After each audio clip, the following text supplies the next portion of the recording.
Aéroport Roissy-Charles de Gaulle, il est 5 h du matin. Dans les bureaux de la police aux frontières, une unité spécialisée s'apprête à entrer en piste. La brigade vole à la tire. On est équipé déjà? Et voici leur meilleure arme, une simple valise de touriste. Le but, c'est de vraiment faire le passager détendu, qui part en vacances. Christophe se fait donc passer pour un voyageur. Son truc, c'est la chasse aux voleurs de bagages. Nous, on est spécialisé dans le vol à la tire, hein, tout ce qui est vol de sac à main, les pickpockets, les vols à l'arraché. Bon, allez, on est parti. Toute la journée, en civil, Christophe et ses hommes arpentent les nombreux terminaux de l'aéroport. Leur terrain de chasse commence derrière ces portes. Ils savent que les voleurs de valises se fondent eux aussi dans la masse. Difficile de les débusquer parmi les voyageurs. Ces derniers, souvent distraits, sont des proies faciles. Fatigués, en transit, ils patientent parfois pendant des heures et du coup relâchent l'attention sur leurs bagages. Vous voyez, regardez cette dame. Le sac à main, il est posé sur le haut de la valise. Il suffit que quelqu'un vienne lui parler pendant qu'une autre personne lui dérobe son sac. Et son sac à main, quand elle revient, a disparu. Christophe tient à nous faire lui-même une démonstration avec le sac à main de cette voyageuse.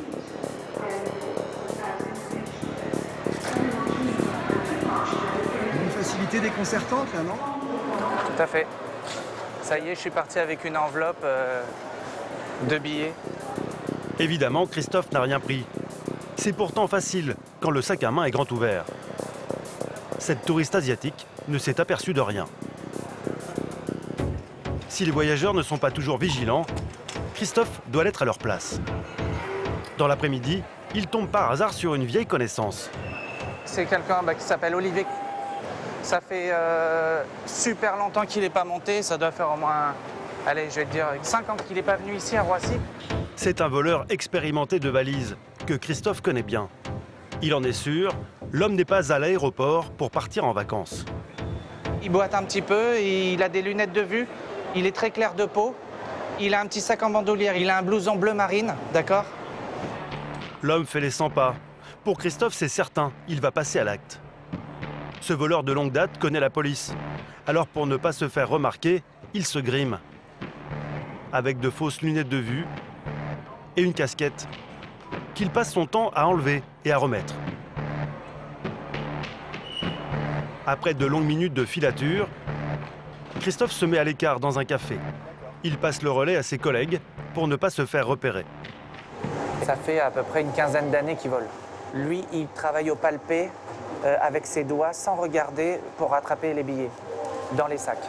Il fait partie des personnes qui montaient presque tous les jours à une époque, à l'époque où il n'y avait pas de caméra. Et maintenant, apparemment, il revient. Oui, allô? Il va travailler? D'accord, ok. Attends, je suis là.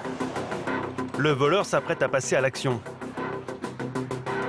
Dans le fond de l'image, on le voit assis dos à dos avec sa victime. Il fouille dans ses bagages. Regarde, il hésite. Ah ouais, il va le prendre carrément, non? Regarde, il est en train de plonger sa main dans le sac, regarde. En toute discrétion, l'homme ouvre une sacoche, puis tout doucement en extrait un ordinateur.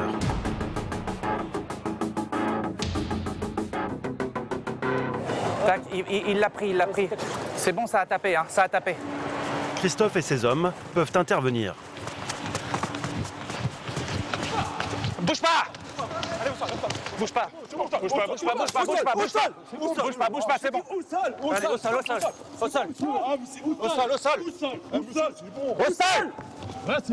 L'homme résiste. Il sait qu'il a été pris, la main dans le sac. C'est pour ta sécurité, Nano. On sait pas de quoi t'es capable. On assure le truc, après c'est fini. Voici l'objet du délit, un ordinateur portable flambant neuf. Non, et tu fais... Lorsque l'homme s'aperçoit qu'il est filmé, il perd son sang-froid. Calmez-vous, non, c'est pas ça, tu me regardes, bordel. Tiens, je suis calme, mais fais pas comme ça. Allez, vas-y, calme. Allez, vas-y, on se calme. Non, mais moi, je suis calme, mais faut pas que tu fasses comme ça. Ok, allez. Vas-y, c'est bon, je suis calme. C'est discret. Non. Je suis poli avec pas. vous. Mais non, mais. Ok, Olivier. Je lève ma main, je marche doucement. Olivier, ça marche. Vous connaissez, je vais pas faire n'importe quoi. Allez, allez. Voilà. Non, mais normalement, je marche. C'est de ma mère. Une fois de plus, la victime ne s'est aperçue de rien. Est-ce que vous avez vu quelque chose, vous sentez quelque chose? Non, pas du tout. J'étais là donc avec mon portable, effectivement. J'ai rien. J'étais là, effectivement. J'ai pas vu. C'est la première fois que ça vous arrive? Oui. Ouais. Après 2 heures de filature, ce flagrant délit est une satisfaction pour Christophe et son équipe. Surtout avec un voleur expérimenté qui utilise des techniques de professionnels. Il a travaillé ce qu'on appelle en dos à dos. Donc il s'est mis dos à la victime et il a glissé sa main dans le sac de la victime derrière lui. Très discrètement. Et la Très discrètement, et la victime ne s'est aperçue de rien. Ça fait 4 ans que tu n'as pas volé. Je travaillais et tout. Tu travaillais? Oui. Donc là, tu es en galère et il fallait que tu montes. Pas d'accord, vraiment pas d'accord. Ben oui, Mais moi, à l'origine, c'était pas ça que je voulais. ben oui, c'est de la fraîche. Tu voulais. C'est ça. Si, c'est en réalité, j'ai pris des 30 000 € aussi. Très bien. Déjà condamné plusieurs fois pour vol, l'homme écopera d'une peine lourde, 5 mois de prison ferme. À Roissy-Charles de Gaulle, ces faits sont loin d'être des actes isolés. 92 millions de passagers transitent ici chaque année. Une aubaine pour les voleurs qui n'hésitent pas à les dépouiller. Terminal 2 de l'aéroport. Cet homme en habit blanc se rend au comptoir en laissant sa valise derrière lui. Moins de 10 secondes plus tard, 2 individus en costume-cravate s'en emparent. Sur cette autre vidéo, une femme voilée fait mine de faire la queue. Lorsque, subitement, elle met la main sur un sac de marque avant de s'éclipser. Cette fois, c'est un chariot complet qui est visé. La victime ne s'aperçoit de rien, à tel point que 5 minutes plus tard, elle n'a toujours rien remarqué. Les vols à l'aéroport ont augmenté de 20% en 3 ans. Et ils ruinent le début des vacances. Je comptais vraiment voir ma famille aujourd'hui partie. Là, j'ai perdu tous mes documents. Il va falloir tout reprendre à zéro. Vols dans les terminaux, mais aussi à l'intérieur des avions, où certains salariés malhonnêtes n'hésitent pas à se servir dans les bagages. Nous en avons rencontré un. Ces techniques de vol sont d'une simplicité déconcertante. J'ai utilisé juste un simple stylo. Vous n'avez plus qu'à fouiller la valise. Les sommes dérobées sont considérables. Je vais se faire très facilement entre 5 et 6 000 € par mois. Nous avons aussi découvert que les cadenas de nos valises étaient bons pour la poubelle. Depuis que le passe-partout des douanes américaines, un jeu de clés capable d'ouvrir 300 millions de bagages, a été dupliqué par un jeune hacker français. Ah ouais, il faut pas grand-chose pour faire tourner un gouvernement. Mais à l'aéroport, il n'y a pas que les valises qui intéressent les voleurs. Sur le tarmac, dans la zone de fret, plusieurs millions d'euros de marchandises sont dérobées chaque année. Nous avons suivi l'une des plus grosses affaires de la gendarmerie du transport aérien. Des salariés suspectés de détourner des palettes entières de marchandises. Là, sur le cas, ça en a pour plus de 2 millions d'euros. Sur certains, plus de 2 millions d'euros. Pendant plus d'1 an, en coulisses, nous avons suivi vos valises à la trace. À la veille des grandes vacances, zoom sur ces voleurs qui s'en prennent à vos bagages.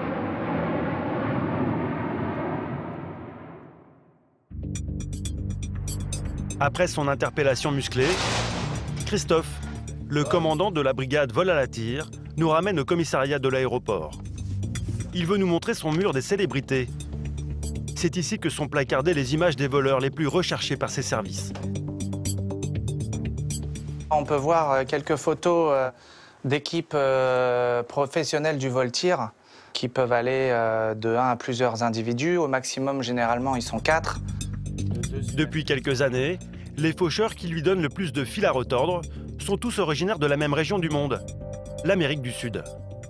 C'est des équipes sud-américaines spécialisées dans le vol à la tire, extrêmement organisées. Ils restent à peu près 1 à quelques semaines sur Paris ou en France, et puis après changent de pays pour brouiller un petit peu leur piste. Des Sud-Américains qui dépouillent les voyageurs avec des techniques bien à eux. Et justement ce matin, Christophe est appelé en urgence. Est-ce que tu as une description de la victime? Une femme vient de se faire voler son sac à main. C'est deux Sud. C'est les Sud de derrière. 5h08, ils ont tapé. Rapide, hein. 2 Sud-Américains repartis aussitôt après leur larcin. Ouais, c'est là, ils sont là. Ah oui, ça se passe là. Christophe a retrouvé la caméra de surveillance qui a filmé la scène. On y voit une femme au comptoir, en train d'enregistrer ses valises. Un homme avance à reculons, puis s'empare de son sac à main. Et hop, c'est parti. Mais le voleur n'a pas agi seul. C'est la spécialité des Sud-Américains. Ils travaillent toujours en équipe. À gauche de l'image, Christophe a repéré un guetteur. Il reste toujours un petit peu à l'arrière pour voir s'il y a quelqu'un qui se rend compte de quelque chose. Là, c'est une équipe de professionnels du vol à la tire qui font que ça, qui sont très bien organisés. Là, il doit y avoir une voiture avec un chauffeur stationné en dépose minute ou qui tourne. La victime, quant à elle, n'a rien eu le temps de voir. Bonjour, madame. Bonjour. Donc, je vous montre, d'accord? S'il vous plaît. Donc là, vous êtes ici. C'est ça. Hein? Oui. Votre sac Je à... peux m'asseoir? Oui, bien sûr. Votre sac à main, il est ici. Oui. Là, on constate l'arrivée d'un individu. Oui. En plus de son sac de marque, la jeune femme a tout perdu. Une grosse somme d'argent liquide, mais surtout son passeport et ses papiers. Elle est obligée de reporter son voyage. Vous attendiez pas à ça, madame? Mais non! En plus, c'était le matin, c'était tôt. Tout le matin à 6 h. Voilà, 6 heures du vous étiez matin. occupé avec vos bagages. Voilà, plaisir à voir. Et donc, voilà. Je n'ai même pas fait attention, non? Ah Je n'ai oui. même pas su. Je suis peinée, c'est vrai, parce que je n'ai pas pu effectuer mon voyage. Je comptais vraiment voir ma famille aujourd'hui partir. Là, j'ai perdu tous mes documents. Il va falloir tout reprendre à zéro. Je ne sais pas quand est-ce que je pourrai repartir. Je ne sais pas. Christophe n'est pas au bout de ses surprises. Tout à coup, la victime a un flash. Les voleurs n'étaient pas 2, mais 3. Et je crois même qu'ils ont distrait ma sœur. Ah, c'est possible qu'il y avait un Parce troisième qu'elle me individu. suivait. Et elle dit qu'il y a quelqu'un qui lui a dit un billet Ah oui. de $1 par terre. Donc ils étaient 3 alors. C'était 3. Donc votre sœur, Parce qu'elle me regardait elle était tout le ici. temps. Elle était ici. Elle était là, oui. Alors que la victime est occupée au comptoir, à quelques mètres de là, au même moment, sa sœur garde un œil sur elle. Mais elle ne sait pas qu'un complice du voleur est tout près. C'est l'homme avec le béret. Déjà, il lui fait écran déjà, tu vois. Oh, regarde comment il fait écran. Il se met devant elle. Le but, c'est de détourner l'attention, avec une technique de diversion. L'homme fait tomber de l'argent au sol. On appelle ça le coup du billet. Ça y est, il l'a fait tomber. Hop. Et le stratagème fonctionne. Au moment où la sœur de la victime se penche pour ramasser le billet, de l'autre côté du hall, le voleur passe à l'acte. Bah, vous avez vu, ils sont aguerris. Vous avez vu leur mode opératoire. En l'occurrence, ils ont utilisé donc la technique du billet de banque. $1. $1 jeté par terre et voilà comment leur subterfuge. Voilà. Ok. Bon, bah, je vous souhaite une bonne continuation. Merci. Ces voleurs d'Amérique du Sud, très expérimentés, sont difficiles à appréhender. En général, il ne reste que quelques minutes dans l'aérogare. Mais les bagages ne sont pas en danger que dans les terminaux. Après l'étape de l'enregistrement, ils sont encore vulnérables. Ils ont un long chemin à parcourir avant de rejoindre l'avion. Et cette fois, s'il y a des voleurs, ils seront forcément salariés. Car pour pénétrer ici, il faut être habilité. C'est une zone sensible de l'aéroport. Bonjour monsieur, on procède à un contrôle. James et ses hommes vérifient l'identité de tous les travailleurs qui approchent les balises. Qu'est-ce que vous faites là? Qu'est-ce que vous faites exactement? Vous allez où? Du nettoyage. La gendarmerie du transport aérien patrouille plusieurs fois par jour dans ce qu'on appelle la cathédrale. Un gigantesque centre de tri automatisé où transitent 1600 bagages à l'heure. Des dizaines de kilomètres de tapis qui achemine 120 millions de valises par an. Alors forcément, parfois, il y a des ratés. Mais la chaîne est carrément arrêtée. Hein. Une valise est sortie du circuit. Elle est tombée du tapis. James le sait, ce bagage devient une proie pour les potentiels voleurs. Vous êtes de la maintenance? Il faut vite l'enlever. Parce que là, on vient de voir qu'il y a un bagage qui a chuté à gauche, hein, qui est sorti de... Un technicien va se charger de récupérer le bagage coincé. Faites voir. James vérifie. Heureusement pour cette fois, le bagage n'a pas été fouillé. Il va pouvoir être restitué à son propriétaire. Mais bien d'autres n'ont pas cette chance. Sur Roissy, c'est 600 spoliations par an. Spoliation, c'est vol de bagages, sur 100 millions de bagages qui passent. Donc le ratio est faible, hein. Mais il est encore trop grand pour les victimes, évidemment. 600 vols par an, cela fait quand même près de 2 bagages volés tous les jours. Les contrôles et les nombreuses caméras présentes dans la cathédrale ne facilitent pourtant pas la tâche des voleurs. C'est pourquoi la plupart d'entre eux préfèrent commettre leur larcin dans des endroits plus discrets. Cachés dans les soutes des avions, ils pensent être à l'abri des regards. Mais la police italienne a posé une caméra cachée. Sur l'enregistrement, on voit des bagagistes de la compagnie Alitalia se servir tranquillement dans les valises des passagers.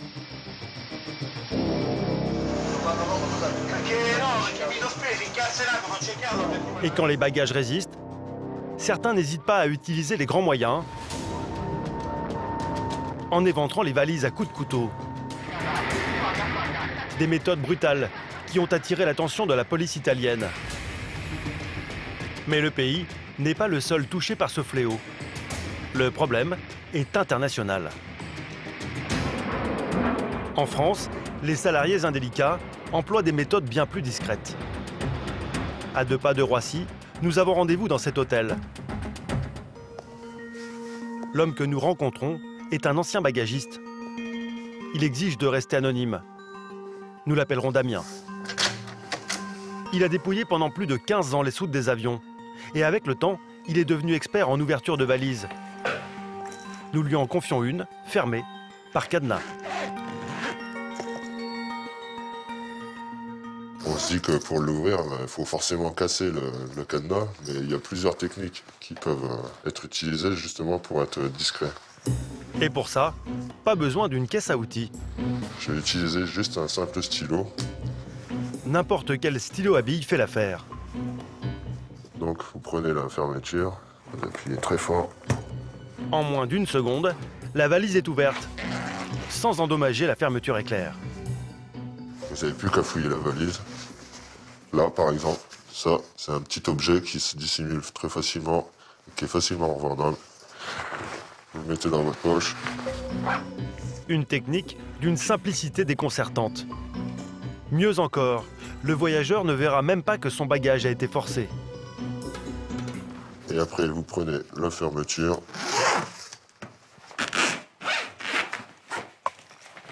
Et là, vous voyez, comme si de rien n'était. Comme si la valise, elle était toute neuve. C'est les techniques qu'on vous apprend quand vous traînez avec les anciens. Et quand les valises sont trop solides ou trop dures à ouvrir, il y a la méthode forte. On prenait une pince, comme ce genre de pince, qui était indispensable pour tous les voleurs. Soulevez cette partie. Voilà. Hop. Et vous arrivez à ouvrir la valise. Mais c'est un peu moins rapide que le stylo. Des dizaines de valises ouvertes tous les jours, à l'abri des regards dans les soutes, avec très souvent des objets de valeur à l'intérieur. On trouvait des appareils photo, des caméscopes, des enveloppes avec de l'argent à l'intérieur. Et par exemple, si vous voulez sortir un ordinateur portable de la soute sans que personne ne le voie, on prenait le PC, on l'entourait de notre marqueur et on descendait sous la main. Et même les passagers qui étaient au-dessus, ils y voyaient que du feu. L'entreprise pour laquelle il travaillait s'occupait de charger les bagages d'Air France. Selon lui, les vols ont commencé dès l'ouverture de la société en 1995. Et il n'était pas le seul.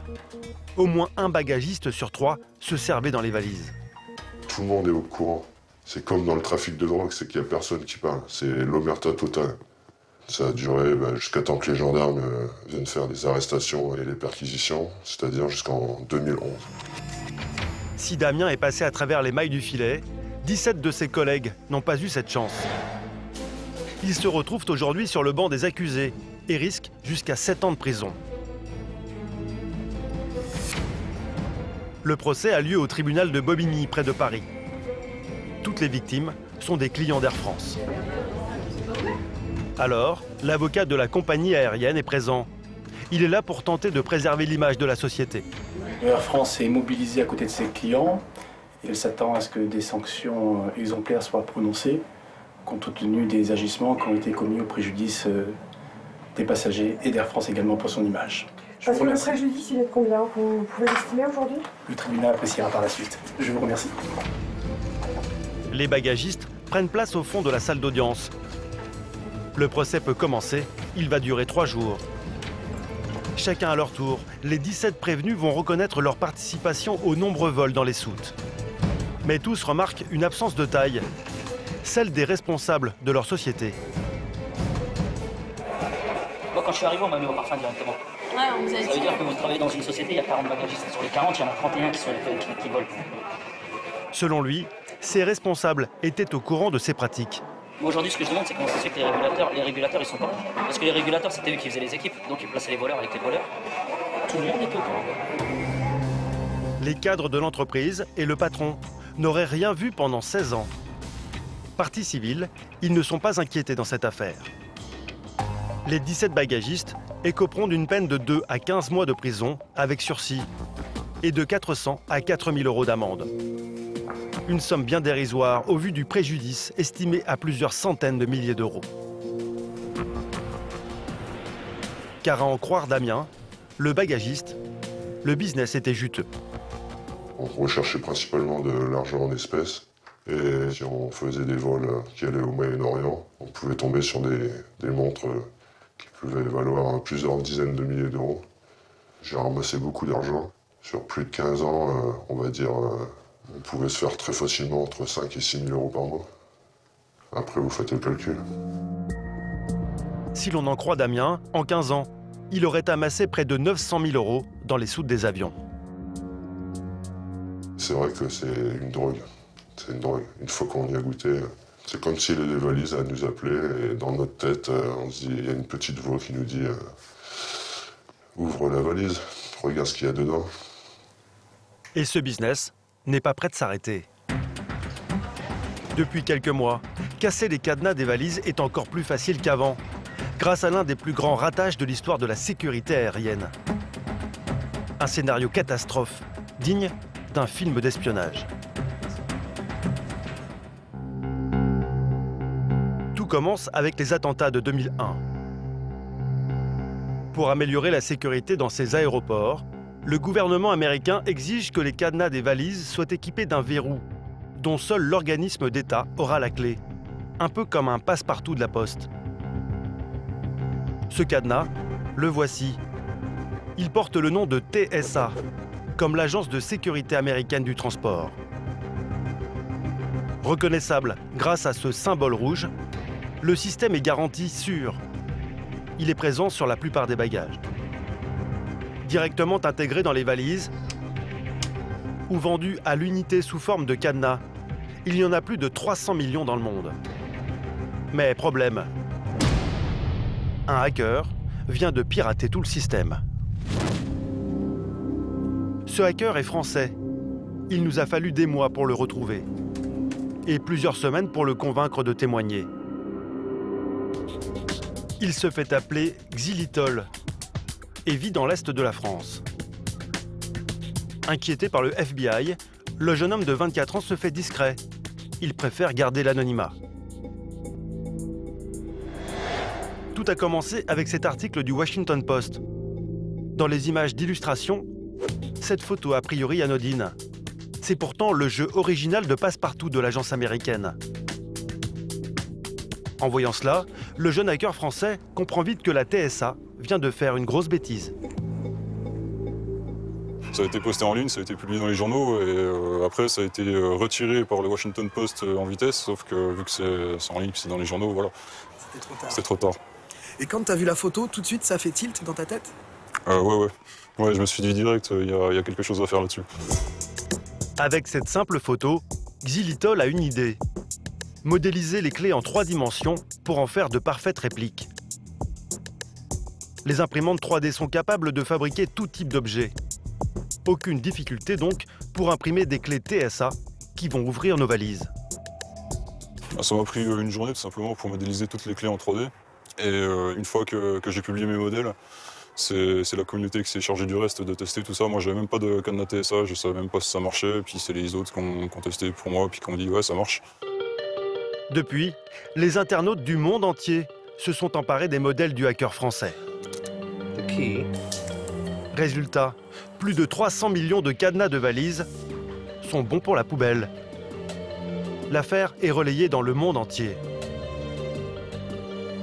Aux États-Unis, l'agence TSA est montrée du doigt. An exact duplicate of a master key that can open any TSA-approved lock around the world. You're watching something we really wish was a bit more difficult. This is an epic failure in security. TSA has been screened, trained, and hired by the U.S. government. They should not be letting out delicate information like this. Le hacker français Xylitol, qui à la base avait fait ça par défi, est très vite rattrapé par la réalité. Une demande d'extradition du FBI serait en cours. J'ai eu un peu peur par rapport au suite des événements, puisque tout le monde en parlait, tout le monde relayait l'information aux États-Unis. Je me suis dit que j'avais fait pas quelque chose d'anodin et puis que maintenant je devais peut-être prendre du recul par rapport à ça, vu que quand même c'était la propriété du gouvernement. Mais la pression du gouvernement américain ne l'inquiète pas. Il continue d'exhiber fièrement ses clés piratées sur son sac à dos. Aujourd'hui, le jeune homme a déjà tourné la page. Il y a une fierté de l'avoir fait. Après, voilà, faut pas se reposer non plus là-dessus, quoi. Il y a d'autres choses à faire, ça a été fait, maintenant on passe à autre chose, quoi. Xylitol laisse derrière lui des millions de cadenas obsolètes et un gouvernement américain un peu désemparé. Les modèles de clés sont aujourd'hui dans la nature et accessibles facilement sur Internet. Nous avons justement commandé le jeu de clés au complet. Il n'aura fallu que quelques jours pour les recevoir par la poste. Dans le carton, des petits sachets. À l'intérieur, des répliques en plastique des passes du gouvernement américain. Il y a 7 clés. Elles sont numérotées car chacune correspond à un cadenas bien particulier. Vendu 5 € la clé, la question est maintenant de savoir si elle fonctionne vraiment. Pour le vérifier, nous nous sommes rendus chez un vendeur de valises. Bonjour. J'aimerais juste savoir si ça ouvre ou pas, quoi. Allez-y. Ouais. Bon, c'est gentil. La commerçante se prête au jeu. Alors, la clé TSA 1. Toutes nos valises, il y a le serrure TSA. Ouais. Ouais, mais c'est ça qui est assez dommageable. Ça, c'est un pass. Eh ben, mieux, c'est des répliques de passes, en fait. Ah, parce que nous, on dit qu'il n'y a que le douanier américain. Eh oui, mais plus depuis quelques semaines. Nous testons sur une première valise. La clé rentre dans le cadenas, mais impossible de le déverrouiller. Ah si, ça tourne. Le plastique ne semble pas assez rigide. La commerçante est rassurée.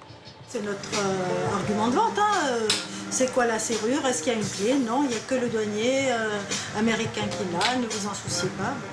Je peux essayer sur une autre valise, ça vous dérange pas? Avant de repartir, nous tenons quand même à essayer avec une autre clé. Alors, 007. Et là, surprise. Ça marche. Ça fonctionne du premier coup. Je vais appeler ma collègue parce que c'est elle qui s'occupe des commandes des valises. Bonjour. La responsable arrive, elle ne nous croit pas. Pour elle, le système TSA est inviolable. Attendez, on va changer de code, hein. Facile. Ouais. Alors nous recommençons l'expérience. Et après quelques secondes... Non, il faut pousser en fait pour voir. D'accord. Ok. La vendeuse tombe des nues. Elle nous demande d'arrêter de filmer. Bon, au final, vous avez vu que ça fonctionnait quand même. Le genre de publicité dont se passeraient bien les vendeurs de bagages. Merci, au revoir. C'est confirmé avec une imprimante 3D il est maintenant possible d'ouvrir 300 millions de cadenas. Mais si la technologie casse les protections de nos valises, elle peut aussi être utilisée pour les renforcer. Baie de San Francisco, Californie. Son mythique pont suspendu, le Golden Gate, et son tramway historique. Mais San Francisco, c'est aussi la ville des startups. Premier pôle technologique au monde, c'est ici que la valise de demain est imaginée. Regarde, c'est notre dernier test. Diego est argentin. Il a posé ses bagages ici il y a 2 ans. Passionné de voyage et de technologie, il a eu une idée, inventer la première valise connectée au monde. C'est dans ce garage que tout commence. Avec un copain, ils fabriquent ensemble un premier prototype. Aujourd'hui, on a plus de 20 000 personnes qui voyagent avec notre bagage connecté dans le monde. Depuis l'idée jusqu'à la construction du prototype, en passant par le lancement sur le marché, ça a été un voyage très excitant. Depuis, Diego vit un rêve éveillé. 2 ans après avoir lancé sa start-up, il a déjà 25 salariés et des bureaux à Shanghai ou Buenos Aires. Eh les gars, dites bonjour à la télé française. Et comme bon nombre de start-up à San Francisco, l'ambiance est plutôt jeune et détendue. Sa poule aux œufs d'or, la voici. Une valise qui a tout d'un bagage ordinaire.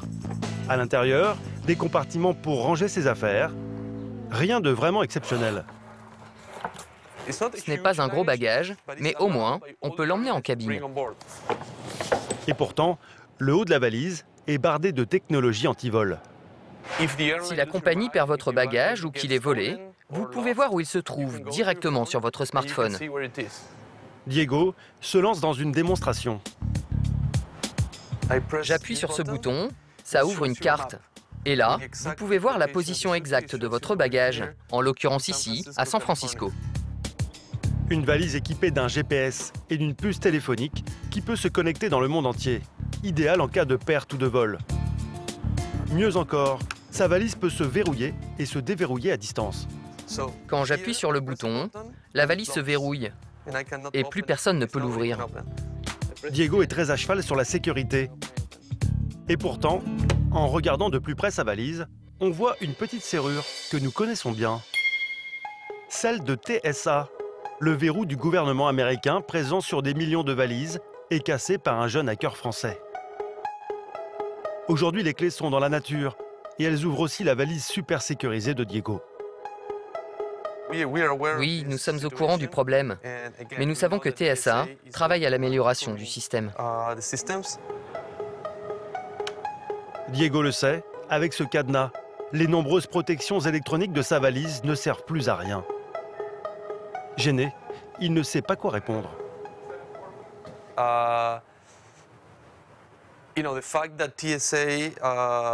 Effectivement, les gens qui ont les passes peuvent ouvrir toutes les valises équipées de ce système.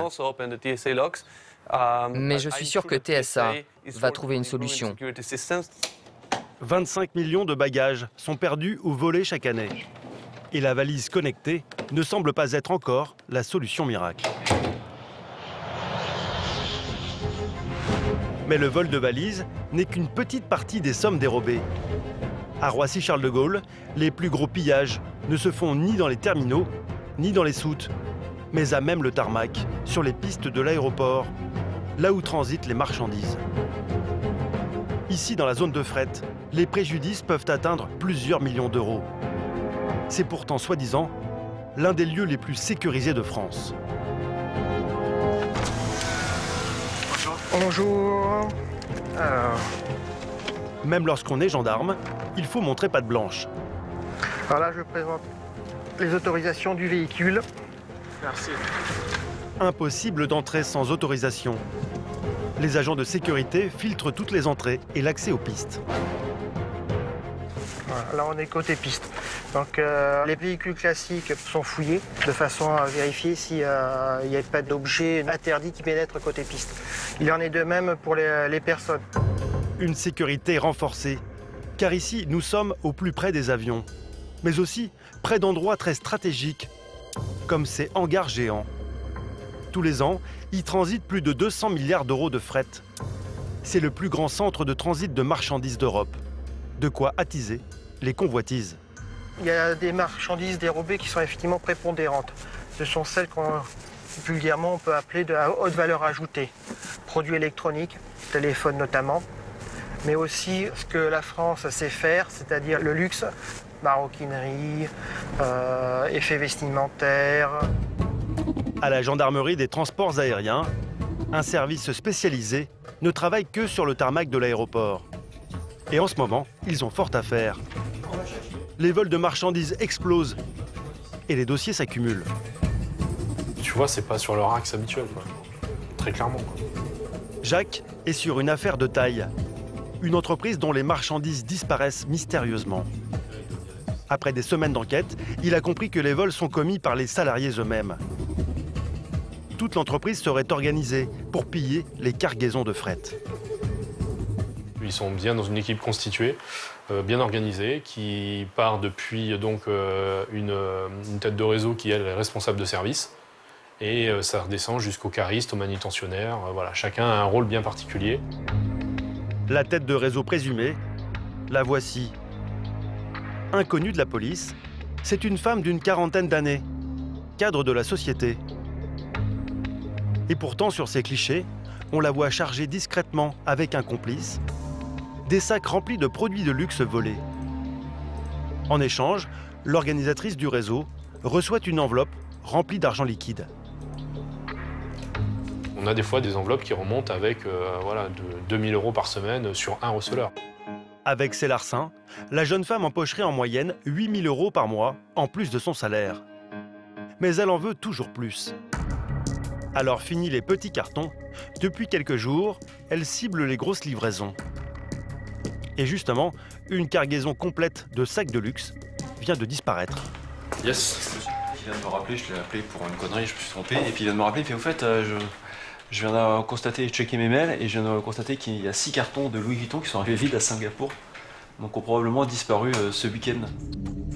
Typiquement le genre de marchandises qui intéresserait notre tête de réseau. Pour tout ce qui est des produits Louis Vuitton, sachant qu'on a d'autres produits, on a des parfums, donc à ça il faut rajouter une bonne dizaine de milliers d'euros.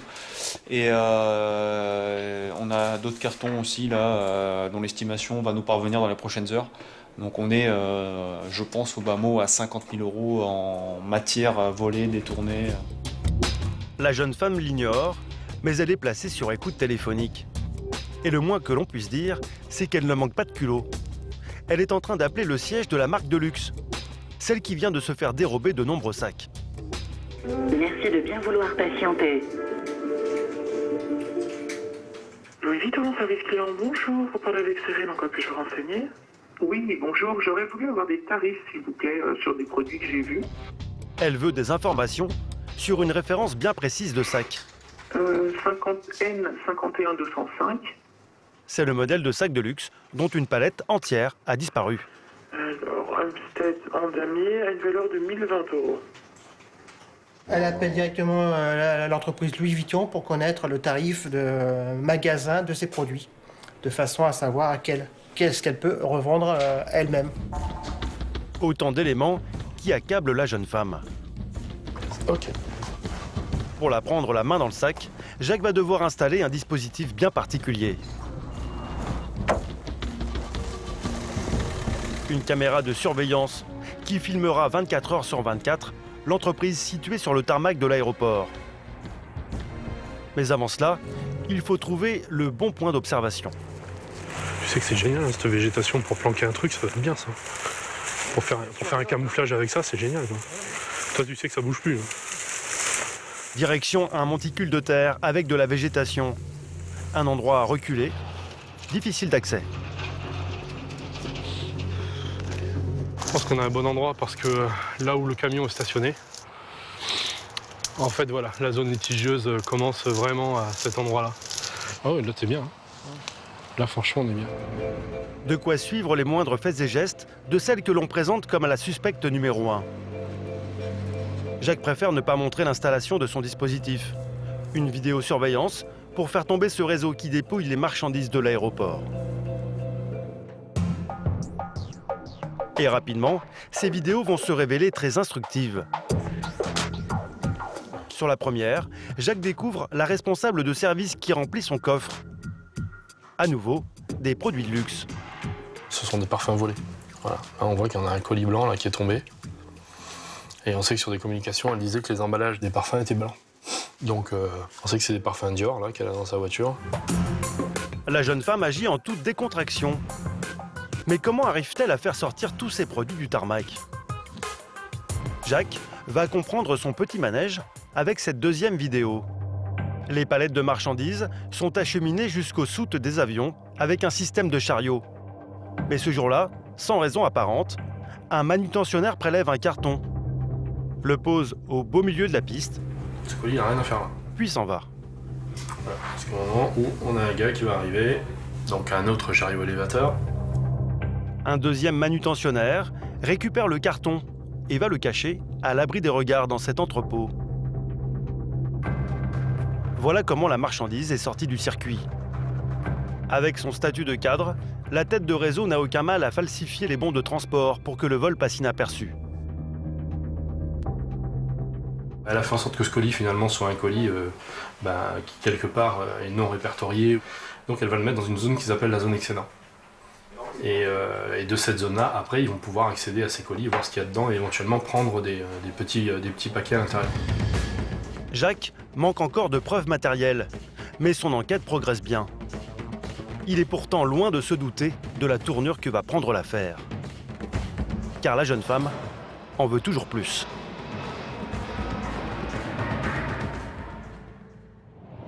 Quelques jours plus tard, la salariée est passée à la vitesse supérieure. Un gros coup qui, cette fois-ci, va la faire tomber. Les collègues de Jacques sont appelés en rase campagne. C'est ici qu'un poids lourd a fini sa course. Il est entièrement carbonisé. Vous voyez qu'en fin de compte, la forêt avait commencé déjà un petit peu à brûler, quoi. Il ne reste qu'une épave. Impossible de faire des relevés d'empreintes. Ce camion transportait de la marchandise volée. La remorque a disparu. À l'intérieur, une cargaison en or, évaluée à plusieurs millions d'euros. Alors dedans, nous avons 7580 téléphones portables et tablettes Samsung, dernier cri, et en même temps des produits de luxe, Dior, Vuitton, Chanel. Là, sur le cas, ça en a pour plus de 2 millions d'euros. Sur certains, plus de 2 millions d'euros. Une somme folle. Les policiers en sont persuadés. Leur suspect est à l'origine de ce casse. Mais ils n'ont aucune preuve.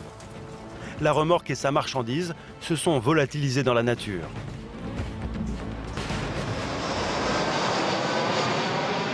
Au même moment, dans les locaux de la gendarmerie des transports aériens, Jacques vient de mettre la main sur des vidéos compromettantes.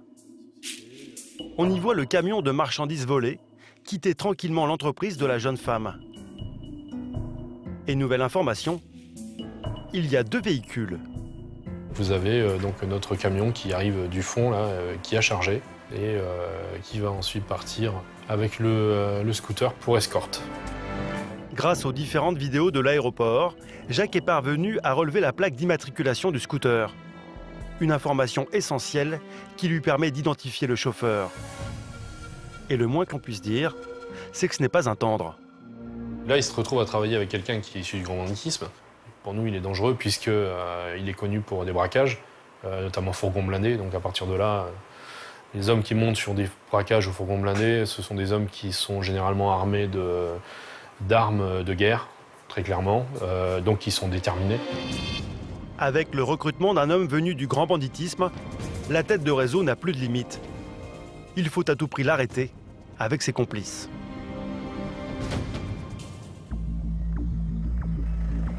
Ce matin, 130 gendarmes sont mobilisés pour 13 interpellations simultanées. C'est l'une des plus grosses affaires de la gendarmerie du transport aérien. Pour l'interpellation du complice issu du grand banditisme, le GIGN est appelé en renfort. L'homme est violent et sûrement armé. Il ne faut prendre aucun risque. C'est Stéphane qui est en charge d'organiser cette interpellation. Mais à peine arrivé, mauvaise nouvelle. Les gendarmes sont avertis par un voisin que l'homme est parti au petit matin. Il n'est plus chez lui. Hier soir, il était là. Même les voisins nous dit. Hier soir, ils étaient là. Par contre, on nous dit que de temps en temps, il va stocker du matériel dans le camion blanc qui est en face, là. On n'a pas le monsieur, mais il était là hier soir. Avec sa femme, et bizarrement, il n'y a plus personne ce matin. Et là, on va commencer les perquisitions maintenant. Drôle de coïncidence. Si l'homme n'est pas là, les gendarmes vont tout de même fouiller sa maison. Aucune trace d'objets de luxe ou d'argent liquide. Mais les enquêteurs vont découvrir autre chose. Et une bombe lacrymée avec. Gaz lacrymogène, carabine, poignard et un drôle d'accessoire. C'est un couteau de chasse et une ceinture avec une lame à l'intérieur de la ceinture.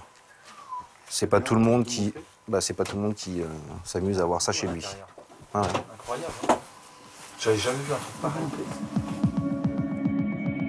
En parlant avec les voisins, les enquêteurs vont en apprendre un peu plus. Le camion de marchandises volées est bien passé par ici. J'ai le monsieur, il me confirme avoir vu la remorque blanche avec une plaque sur le côté et 3 traits derrière, il l'a vu ici. C'est la description précise de la remorque du poids lourd qui transportait plus de 2 millions d'euros de smartphones et de sacs de luxe. À plus. La remorque qui a servi au casse était là. C'est quand même très très intéressant pour nous. On relie bien le monsieur au casse. Maintenant, les gendarmes le savent, ils sont au bon endroit. Et pour enfoncer le clou, devant le garage... Il est en bas là, c'est celui-là. Ils retrouvent le scooter qui escortait le camion.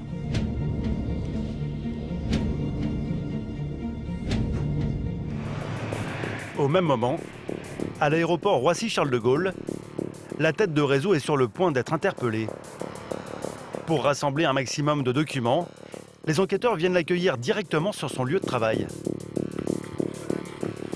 Vous avez le droit de garder le silence. Déplacement en garde à vue. Si vous avez bien compris vos droits, madame. Oui. La responsable de service semble sous le choc. Elle ne s'attendait pas à voir les enquêteurs débarquer ici. Ordinateur, documents en tout genre, tout est saisi. Mais ce n'est pas ce que les gendarmes recherchent. Ils veulent trouver les produits volés. Alors ils ne perdent pas de temps et se rendent à son domicile, où ils vont aller de découverte en découverte. Allez-y, madame. Tout d'abord dans la buanderie. Les enquêteurs mettent la main sur 1 000 € en liquide. Un billet de 5. 50. De son côté, la suspecte ne se démonte pas. Après, vous devez vous douter de ce qu'on cherche comme marque. Non, franchement, je ne sais pas du tout. Parce que là, vous m'avez dit, sur le papier que j'ai signé, ça n'a strictement rien à voir avec ce que vous êtes en train de me dire. Si, c'est du vol en bande organisée, du recel en bande organisée, des produits volés, forcément, on peut les chercher. En bande organisée. Tout à fait, oui. Je ne fais pas de bande organisée. On en discutera. La fouille ne fait que commencer et les produits de luxe ne manquent pas. C'est quoi ça, madame? Des blousons. D'accord. Ils viennent d'où? Du marché. Du marché? J'ai acheté 10 € le blouson au marché. Je sais pas, il y a des étiquettes à 149 € dessus. Oui, c'est les prix qu'ils sont vendus en boutique. Et après, quand il à 10 € au marché, ça vous tilte pas. De quoi faire sourire l'enquêteur. En plus de cette veste à soi-disant 10 €, les gendarmes trouvent aussi cette paire de chaussures Louis Vuitton à 650 €. Des lunettes Dior, des foulards de grande maison, mais aussi une paire de Louboutin à plusieurs centaines d'euros. Visiblement, elle aime le luxe. Il y a aussi ce coffre Vuitton à 2 400 €. Cette veste de la même marque. Vuitton. Des manteaux de fourrure, des doudounes. En tout, 5 sacs remplis de produits de luxe. Pour les deux que tu as sous les genoux, ça sera dans la chambre. Il y a autre chose. Bon, bah, on prendra après. Mais ce n'est pas fini. Alors qu'il pensait avoir bien fouillé la cuisine, un enquêteur vient de découvrir le poteau rose. C'est vu. C'est pas fini la cuisine. Ah bon? Bien caché derrière un tableau, la preuve ultime. Des petits livres de compte, ça? Ah bah oui. Voilà. Voilà. C'est quoi ça? Hein? Dites-le, ça ira plus vite. Ça va aller que dans votre sens. Hein? C'est des références régulatives. D'accord. Des tarifs de quoi? Le produit.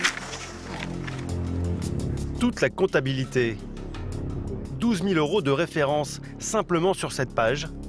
Et le carnet paraît bien épais. Mais alors, d'où viennent tous ces produits? Non, du tout. Ça n'a rien à voir. Arrêtez juste 2 minutes de me prendre pour un idiot avec les marchés et tout ça. À un moment donné, il faut juste être honnête avec moi. Ne me dites pas que je ne suis pas honnête avec vous. Vous m'avez demandé présent, vous n'avez pas été, madame. Si, le mais Louis c'est Vuitton, il vient pas des marchés. On le sait. Vous le savez, je le sais. Je sais d'où il vient, le Louis Vuitton. Écoutez, non, j'ai pas piqué. J'ai récupéré des affaires que j'ai revendues. C'est différent. Vous avez récupéré où? Dans les entrepôts de l'aéroport, elle prend soin de ne jamais manipuler elle-même les cartons. Mais les enquêteurs en sont persuadés.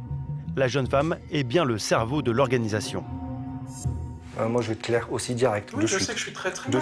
Vous êtes très mal. Et puis en plus, pour nous, vous êtes la tête de réseau. Vous êtes en haut, d'accord? On n'a peut-être pas tout le monde. Il y en a peut-être qui vont s'en sortir très bien. Alors que vous allez ramasser parce que de ce qu'on a, nous, vous êtes en haut. Vous êtes la numéro 1. Les gendarmes vont tout faire pour que la suspecte dénonce ses complices.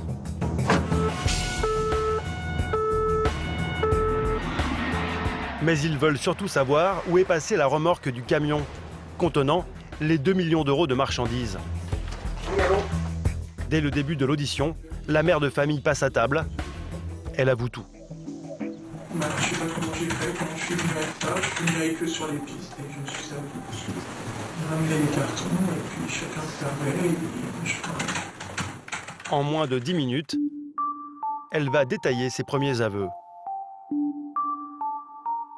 Sur les 3 dernières années, au moins 15 personnes participaient au vol ou à la revente. Mais il fallait que ce soit toujours plus gros.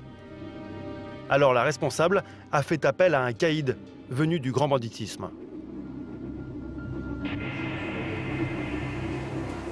On lui a demandé de trouver un chauffeur avec un camion. Voilà. Récupérer de la marchandise. C'est à ce moment-là qu'elle et ses complices imaginent le casse du siècle. Charger un semi-remorque rempli de produits high-tech et de maroquinerie de luxe. Pour faire sortir le camion discrètement, elle a pensé à tout. Faut pas des documents pour récupérer de la marchandise? Des douanes. Comment vous avez réussi à obtenir des documents? On a fait un montage de l'ancien avec la date. Donc c'est un faux document des douanes? Des documents trafiqués pour détourner 2 millions € de marchandises de grande marque. Mais ce dernier coup était, semble-t-il, trop gros pour elle. Ah, vous êtes mis à fréquenter de suite du monde un peu plus costaud, quoi. Vous passez un niveau. Mais je savais pas que ces gens étaient comme ça. C'est une bêtise, c'est tout. Une bêtise qui va lui coûter cher. Vol en bande organisée, recel, faux et usage de faux. La tête de réseau du gang de Roissy est en attente de jugement. À ce jour, la remorque à 2 millions € n'a toujours pas été retrouvée.